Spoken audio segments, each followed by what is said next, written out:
0 is giving you 5700. 17 will give you how much? Right?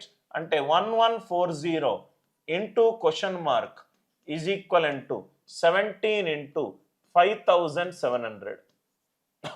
5700. Are you all with me? Right? Now ikkada chudandi sir. 1140 into question mark is equivalent to 17 into 5700. మీరు ఇదే question మీకు ఇచ్చామనుకోండి, మీరు ఎలా solve చేస్తారు అని అంటే మీరు మామూలుగా డివిజన్ చేసుకుంటూ వెళ్తారు. నవ్వు ఇక్కడ చూద్దాం. మీరైతే సాల్వ్ చేసే పద్ధతి ఇది 0, ఇది 0, ఇది 19 6 జార్, ఇది 19 30 జార్, ఇది 6 1 జార్, ఇది 6 5 jar. Question mark is equivalent to 85. Question mark is equivalent to 85. మీరు ఇలా సాల్వ్ చేస్తారు.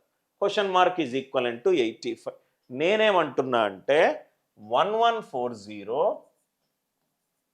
into question mark is equivalent to 17 into 5700.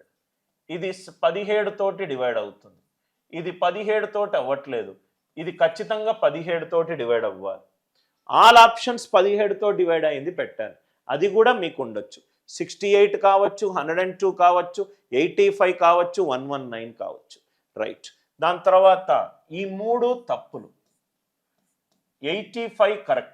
Sir ఎందుకు సార్ 85 కరెక్ట్ అంటే చాలా లాజికల్గా ఆలోచించండి సార్. ఈ క్యాలిక్యులేషన్ కూడా అవసరం లేదు.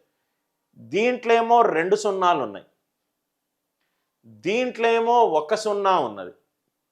అంటే ఇంకో 0 రావాలి. ఇంకో 0 రావాలంటే 2తో భాగింపబడాలి, 5తో భాగింపబడాలి. 114 2తో భాగింపబడుతుంది. కాబట్టి ఖచ్చితంగా ఆన్సర్ 5తో భాగింపబడాలి. Are you all with me? మళ్ళీ చెప్తున్నా, కొంచెము మ్యాథమెటికల్ అండర్స్టాండింగ్ ఉండాలి. 1140 into question mark is 17 into 5700. ఇక్కడ 2 జీరోలు ఉన్నాయి అంటే 100తో భాగింపబడుతుంది. ఇక్కడ 1 0 ఉన్నది అంటే 10. అంటే ఇంకో 10 రావాలి. 10 రావాలంటే 2 ఇంటూ 5 రావాలి. ఇది సరి నంబర్ కాబట్టి 2 తోటి అయింది. కాబట్టి ఇది 5 తోటి ఉండాలి. 5 తోటి ఉండాలి కాబట్టి ఆన్సర్ 5 తోటి డివైడ్ అయి ఉండాలి. ఆన్సర్ 5తో డివైడ్ అయి ఉండాలి. 5తో డివైడ్ అయి ఉన్న నంబర్ ఏంటి? 85. క్యాల్కులేషన్ పెద్దది ఇస్తే నేను ఇట్లనే చేస్తాను సార్.